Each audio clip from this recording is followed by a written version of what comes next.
Hello friends, welcome back to KGC।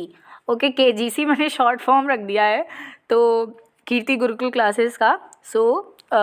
आज से हम लोग KGC बुलाएंगे। Okay, today we are continuing our chapter 5 which is Panchayati Raj. So let's revise कि हम लोगों ने लास्ट लेक्चर में क्या पढ़ा था। तो लास्ट वीडियो में हम लोगों ने ग्राम सभा पढ़ लिया था, ग्राम पंचायत पढ़ लिया था। उसमें से थोड़ा सा मतलब हम लोगों ने उसका बेसिक आइडिया तो ले ही लिया था और इतना पढ़ लिया था। और हरदास विलेज की हम लोग स्टोरी पढ़ रहे थे, जहाँ पे हम लोगों ने ये देखा था कि ग्राम सभा के जो मेंबर्स हैं वो सारे लोग ग्राम पंचायत के मेंबर्स को इलेक्ट करने जा रहे हैं। ठीक है, तो इतना हम लोग पढ़ चुके थे और बेसिक्स तो पूरा कर चुके थे। अब हम लोग आगे बढ़ते हैं चैप्टर की तरफ। तो ये वाला जो पैराग्राफ है ना, जो ये बॉक्स है, इसको मैंने अलग से लगाया है इसलिए ताकि अच्छे से समझ में आ जाए और इसमें कोई कन्फ्यूज़न ना रहे। तो every village panchayat is divided into wards. ठीक है, तो हर विलेज पंचायत, जो हम लोग पंचायत ऑलरेडी पढ़ चुके हैं ना, तो पंचायत क्या होती है? 5 लोगों का जो मेंबर्स होता है, उसमें से एक सरपंच होता है, वही। तो वो जो पंचायत है विलेज की, हर विलेज में होती है। ठीक है, तो वो वार्ड्स में डिवाइड होती है। वार्ड्स एक स्मॉलर यूनिट है, उसमें डिवाइड होती है। Each ward elects a representative who is known as the ward member और पंच। तो जो हम लोग पंच पढ़ रहे थे ना, पिछले लेक्चर में हम लोगों ने पढ़ा था कि पंचायत जो है ये 5 मेंबर्स से है, उन मेंबर्स को पंच बोलते हैं। तो ये जो मेंबर्स हैं ये वही वार्ड से इलेक्ट किए जाते हैं। ठीक है, तो ये वार्ड के जो मेंबर्स हैं तो ये इलेक्ट करेंगे किनको? वार्ड मेंबर को, जो पंच, जिसको हम लोग पंच बोलते हैं। All the members of the gram sabha also elect a sarpanch who is panchayat president. तो यही सारे ग्राम सभा जो हम लोग पिछले लेक्चर में ऑलरेडी पढ़ चुके हैं। ठीक है, कि जो जितने भी 18 ईयर्स के अबव के पीपल होते हैं वो सारे ग्राम सभा के मेंबर होते हैं।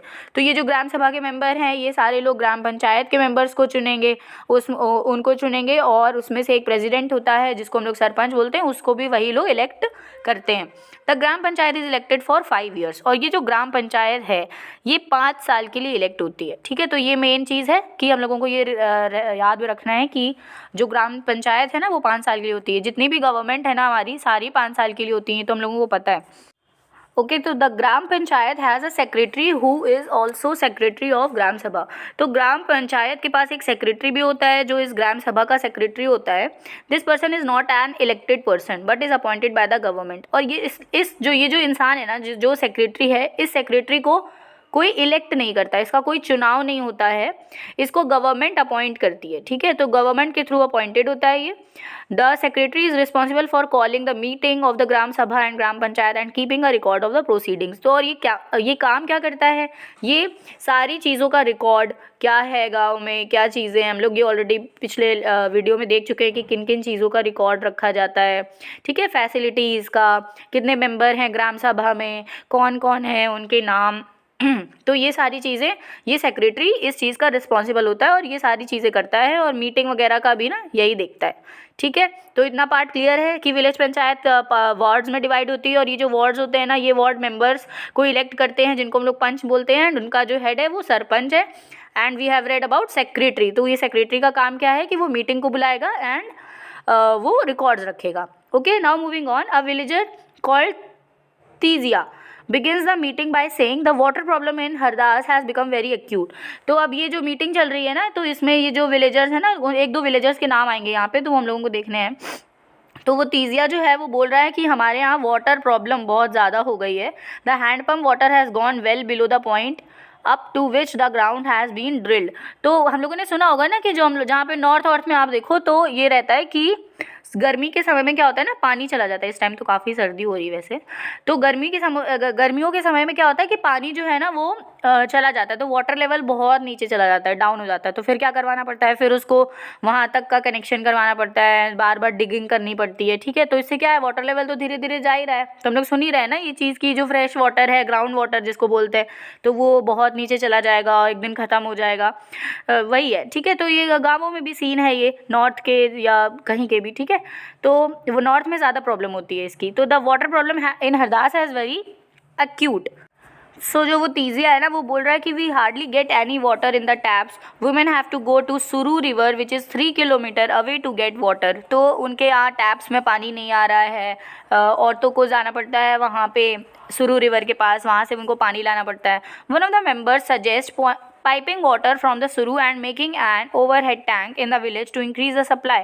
तो एक मेंबर वहीं पे बैठा होता है ना ग्राम सभा का, तो वो बोलता है कि ऐसा कर सकते हैं कि हम लोग सुरू रिवर से जो वाटर है ना वो पाइपिंग करते हुए और एक ओवरहेड टैंक बना दें जिससे कि पानी सबके घर में आ सके, ठीक है। तो but the others think that this will be expensive, पर दूसरे लोग सोचते हैं कि अरे यार ये तो बहुत खर्चीला है, बहुत इसमें पैसा लग जाएगा। It's better they feel to deepen the hand pumps and clean the wells for this season. Tijiya says that is not enough. तो बाकी कहते हैं कि ऐसा करते हैं कि ये तो बहुत पैसे वाला काम है, इसमें तो बहुत पैसा लग जाएगा, तो हम लोगों को अच्छा होगा कि हम लोग अपने हैंड पम्प्स को और डीपेंड अभी मैंने बताया ना कि और डीप करवा लेते हैं, तो और डीपेंड कर लें और वेल्स को क्लीन कर लें जिससे कि पानी इस साल तक का तो काम हमारा हो जाए। तो तीजिया बोलता है कि नहीं, इट इज़ नॉट इनफ, इतने से नहीं होगा, we need to do something more permanent as ground water levels seem to be going down every year. तो वो बोलता है कि ये हमें कुछ ऐसा सोचना होगा, ऐसा सोल्यूशन सोचना होगा जो परमानेंट हो, क्योंकि ग्राउंड वाटर तो हर साल नीचे जाएगा, हर गर्मी में नीचे जाएगा।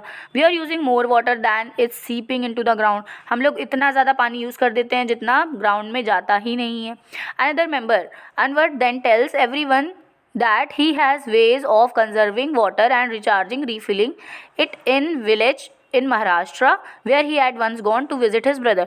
तो अनवर एक मेंबर है यहाँ पे, वो बोल रहा है कि उसने देखा है तरीकों को जो कंजर्व करते हैं वाटर को, कैसे वाटर को कंजर्व करने के तरीके हैं, एंड रिचार्ज करना by refilling it in a village in Maharashtra. तो उसने महाराष्ट्र में ये देखा है, ठीक है। तो इसके बाद क्या है कि और ये एक्चुअली में ये प्रोसेस देखिए ऐसा है ना कि कुछ स्टेट्स हैं अपने यहाँ, जैसे राजस्थान हो गया, महाराष्ट्र हो गया, गुजरात हो गया, यहाँ पे ना वाटर कंजर्वेशन करने की बहुत ज़रूरत है, ठीक है, क्योंकि वेस्टर्न स्टेट्स हैं, मेन बात ये है, ठीक है। तो इसमें वाटर कंजर्वेशन बहुत ज़्यादा करना पड़ता है। तो महाराष्ट्र का उसने एग्जांपल दिया कि महाराष्ट्र के विलेजेस में ऐसा है कि कंजर्व करते हैं वाटर को और रिचार्ज करते हैं, फिर रीफिल करते हैं, फिर उसको यूज़ करते हैं। तो इसका जो खर्चा है ना ये गवर्नमेंट उठाती है, उसने ऐसा देखा है, ठीक है। तो वाटर शेड डेवलपमेंट इस प्रोसेस को बोलते हैं, ये अनवर बोल रहा है, तो ऐसा हम लोग कर सकते हैं।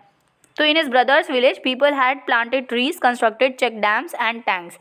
Everyone thought this was an interesting idea, and the Gram Panchayat was asked to find out about it in detail. तो सबने सोचा कि ये इंटरेस्टिंग आइडिया है क्योंकि इसमें हम लोग प्लांट कर सकते हैं ट्रीज़ को जिससे कि वाटर कंजर्व होगा। तो बहुत सारे तरीके हैं वाटर कंजर्व करने के। राजस्थान में गवर्नमेंट का ऐसा रहता है कि हर घर में क्या होता है ना, ऊपर रिजर्वॉयर्स बनाए होते हैं, वाटर रिजर्वॉयर्स, जिससे क्या होता है कि जितना रेन वाटर है वो सारा उसमें स्टोर हो जाएगा, एंड देन एक पाइप जाता है और वो ग्राउंड तक जाता है, ठीक है। तो बाकी जो रेन वाटर है ना वो धीरे धीरे ग्राउंड में चला जाएगा, तो वो एज अ ग्राउंड वाटर हो जाएगा, ठीक, जिससे कि हम लोग वाटर यूज़ कर पाएंगे। तो ये इसको बोलते हैं ना हम लोग ग्राउंड वाटर हार्वेस्टिंग। तो ये भी एक कंजर्वेशन का मेथड है। तो ऐसे बहुत सारे मेथड्स हैं, प्लांटिंग ट्रीज, सारा गवर्नमेंट भी देखती है, ठीक है। बहुत सारे स्टेट्स में गवर्नमेंट ही डायरेक्ट उसको देखती है, ठीक है, सेंट्रल गवर्नमेंट, ओके। तो यही है, उन्होंने सोचा कि अच्छा इसके बारे में और डिटेल में फाइंड आउट करते हैं, फिर देखते हैं कि ये हम लोगों के विलेज में अप्लाई होगा या नहीं। Now in the next paragraph हमें देखने को मिलेगा पॉवर्टी लाइन, ठीक है। तो पहले तो ये समझते हैं कि पॉवर्टी लाइन क्या है और पॉवर्टी क्या है। तो poverty line is the measurement of poor या पॉवर्टी, ठीक है, इन इंडिया, ठीक है। तो पॉवर्टी लाइन एक तरीका है जिससे आप पॉवर्टी को मेज़र कर सकते हो। पॉवर्टी क्या है, ठीक है, तो पहले ये समझते हैं। सो आपकी बुक में पॉवर्टी की डेफिनेशन नहीं दी है, but I will explain you this कि poverty is the state of being poor, ठीक है। तो पॉवर्टी एक ऐसा स्टेट है जिसमें कि लोग जो है ना वो पुअर होते हैं। और पुअर का डेफिनेशन क्या है, पुअर तो वो भी है। तो पॉवर्टी को देखिए दो तरीके से डिफाइन किया जाता है, ठीक है। तो पहला है एब्सोल्यूट एंड दूसरा है रिलेटिव। तो रिलेटिव एक कंसिडर नहीं किया जाता है पॉवर्टी लाइन में, एब्सोल्यूट की बात करते हैं। तो poverty is the state of being poor in which people do not have basic amenities to live their life, ठीक है, कि आपके पास फूड नहीं है खाने को, ठीक है, आपके पास कपड़े नहीं है पहनने को और घर नहीं है, तो ये काइंड ऑफ पुअर में जाएगा, ठीक है, ये पॉवर्टी में जाएगा। और ये BPL जिसको हम लोग बोलते हैं ना, बिलो पॉवर्टी लाइन, इसमें आएगा, ठीक। तो दो तरीके की होती हैं, एब्सोल्यूट और रिलेटिव। तो आपको एब्सोल्यूट मैंने बता दिया। रिलेटिव में ये होता है ना कि जैसे आप किसी एक मान लीजिए सोसाइटी में रहते हैं और सोसाइटी में ऐसे लोग भी होंगे जो बहुत रिच हैं और ऐसे भी हैं जो इतने रिच नहीं हैं, मिडिल क्लास फैमिली से हैं, उनके पास गाड़ी नहीं है, 4 व्हीलर नहीं है, लाइक दैट। तो वो रिलेटिवली पुअर है, ठीक है, क्योंकि उनके जो रिलेटिव हैं, या रिलेटिव मतलब उनके जो साथ के लोग हैं ना वो उनसे ज़्यादा अमीर है, लाइक दैट। तो वो रिलेटिव पॉवर्टी होती है, ठीक है। तो हम लोग उसको मेज़रमेंट किससे करते हैं, पॉवर्टी लाइन से। इन इंडिया कॉन्सेप्ट है कि पॉवर्टी लाइन से पॉवर्टी को मेज़र किया जाएगा। तो ये हम लोगों को इस स्लाइड में पढ़ना है। तो अब इसी में हम लोगों को यही देखना है कि 2-3 लोग हैं ना, जो नटवर है जैसे पहला इसमें, फिर बिरजू है और एक सूरजमल है। तो ये सारे लोग हैं ना, ये आपस में डिस्कशन कर रहे हैं कि देखिए हम गरीब हैं, वो कह रहा मैं गरीब हूँ। तो क्या है क्वालिटी ऑफ बीइंग पुअर, ठीक है। तो ये क्वालिटी को बताया जैसे मैंने कि वो स्टेट जहाँ पे लोगों के पास खाने को, पीने को या रहने को घर नहीं है, लाइक दैट, तो वो पुअर है, उसको कंसिडर करेंगे।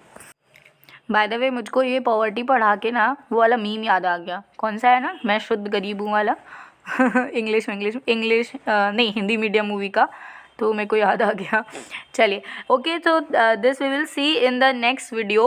इसके आगे हम लोग नेक्स्ट वीडियो में देखेंगे और इसको समझेंगे और अच्छे से कि पॉवर्टी लाइन में कैसे लोगों को इंक्लूड किया जाता है, गवर्नमेंट कैसे करती है और ये लिस्ट गवर्नमेंट तक कैसे जाती है, ठीक है। तो ये सब हम लोग नेक्स्ट वीडियो में देखेंगे। तब तक प्लीज़ जुड़े रहिए और वीडियोज़ को ज़रूर देखिए। Thank you and do like share subscribe the channel and please subscribe करिए चैनल को और अर्लियर वीडियोज़ को ज़रूर देखें, आपको अच्छी लगेंगी। और प्लीज़ बताइए कमेंट करके कि कैसी लग रही हैं वीडियोज़। Thank you.